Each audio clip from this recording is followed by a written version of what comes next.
চুলের থেকে নুন খসলেই কিছু হোক আর না হোক একেবারে চোখ হাত তুলে সন্তানের 14 গোষ্ঠীদের সাথে বদয়া দিব, আর ফলাফল ভয় করতে থাকবে। এরকম উল্টাপাল্টা অনেক মা বাবা আছেন, করেন। ঠিক। এরপরে প্রশ্ন হলো, একজন মা যদি অন্যায় ভাবে বা ভুলবশত আল্লাহর দরবারে সন্তানের জন্য অভিশাপ দেয়, তাহলে তা কবুল হবে কিনা? আমাদের অনেক মা বাবা আছেন যারা মনে করেন যে সন্তানের দোয়া বদয়ার কন্ট্যাক্টর যেহেতু পাইছি, অতএব চুলের থেকে নুন খসলেই কিছু হোক আর না হোক একেবারে চোখ হাত তুলে সন্তানের 14 গোষ্ঠীদের সাথে বদয়া দিব, আর ফলাফল ভয় কাঁপতে থাকবে। এরকম উল্টাপাল্টা অনেক মা বাবা আছেন, করেন। ঠিক। ভাইরা আমার, মা বাপকে আপনি যদি কষ্ট দেওয়ার মতো, তাদের কষ্ট পাওয়ার মতো কোনো কাজ করেন, তাদের সাথে বেয়াদবি করেন, তাহলে তো বদয়া মুখ দিয়ে বলা লাগবে না। তাদের মনে যে কষ্ট আসবে, এটার কারণে অটোমেটিক বদয়া এবং আপনার ধ্বংস আসবে। কিন্তু দুইটা বদয়া মা বাপের, এটা সন্তানের কোনো ক্ষতির কারণ হবে না। নাম্বার 1, যদি মা বাপ অন্যায় ভাবে বদয়া করে, যেমন কথার কথা আপনি দাঁড়িয়ে রেখেছেন, মা আপনাকে বদয়া দিচ্ছে, আমার কথা শুন, না শুনলে তোরে বদয়া দিব। আপনি নামাজ পড়তেছেন, আপনি ভালো কাজ করতেছেন, আপনি হারাম কামাইতেছেন না হালাল কামাই করতেছেন, বলেন যে না আমি এই চাকরি করবো না, কেন? হারাম। মা বলতেছেন আমার কথা শুন, এই ক্ষেত্রে মার কথা শুনলেন না, তখন যদি মা বদয়া দেয়, এই বদয়া কিছু আপনার হবে না, কারণ এই বদয়াটা অন্যায় বদয়া। এই বদয়াটা কি বদয়া ভাই? অন্যায় বদয়া। মা বাপ যদি অন্যায় ভাবে বদয়া দেয়, উল্টা পাল্টা বদয়া দেয়, তাহলে সেই বদয়া সন্তানের কাজে লাগবে না, কারণ বদয়া দিবে আল্লাহর কাছে, আর আপনি আল্লাহর কথা শুনতে গিয়ে মায়ের বদয়া শুনছেন।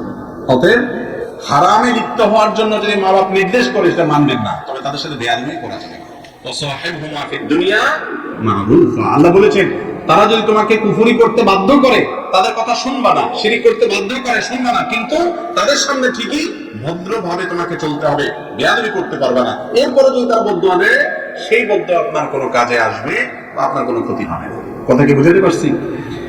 দ্বিতীয়ত আরেকটা বদয়া লাগবে না, সেটা হলো কখনো রাগের ছোট বদয়া দিয়ে ফেলেছে, তুই ধ্বংস হয়, এটা হয় সেটা হয়, সাথে সাথে আবার নিজেই আক্ষেপ করতেছে, আল্লাহ আমি রাগের ছোট বলে ফেলেছি, সন্তান আসলে এত বড় কোনো ভুল করে নাই, যাই হোক আল্লাহ আমি তার ধ্বংস চাই না।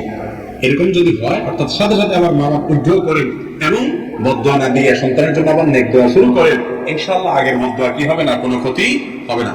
এই সম্পর্কে সূরা ইউনূসের 11 নম্বর আয়াতটি দেখা যেতে পারে। সেখানে আল্লাহ রাব্বুল আলামিন বলেছেন, ওয়ালাউ ইয়াজ্জুলুল্লাহু ইসতিআজালাহুম ওয়ালাউ ইয়াজ্জুলুল্লাহু আশ-শাররা ইসতিআজালাহুম বিল খায়র লাকুদিয়া ইলাইহিম আজালুহুম। মানুষ খারাপের যে বিষয়গুলো যত তাড়াহুড়া করে, তত তাড়াতাড়ি বদলা দোয়া করে, ভালো জিনিসগুলো আল্লাহ তাআলার কাছে মানুষ চাইলে যেরকম সাথে সাথে পেয়ে যায়, খারাপটা এরকম বলার সাথে সাথে যদি আল্লাহ দিয়ে দিত, তাহলে বহু আগে মানুষ ধ্বংস হয়ে যেত, শেষ হয়ে যেত। আল্লাহ দেন না, আল্লাহ অপেক্ষা করেন। তখন মা বাপ বদয়া দিয়ে ফেলেছেন রাগের মুহূর্তে, পরক্ষণে আবার যখন থেকে প্রত্যাহার করে নেন এবং তওবা করেন, আবার নেক দোয়া শুরু করেন, তো আল্লাহ তাআলা আগের বদয়াটা আর কবুল করেন না, সন্তানের কোনো ক্ষতি হয় না।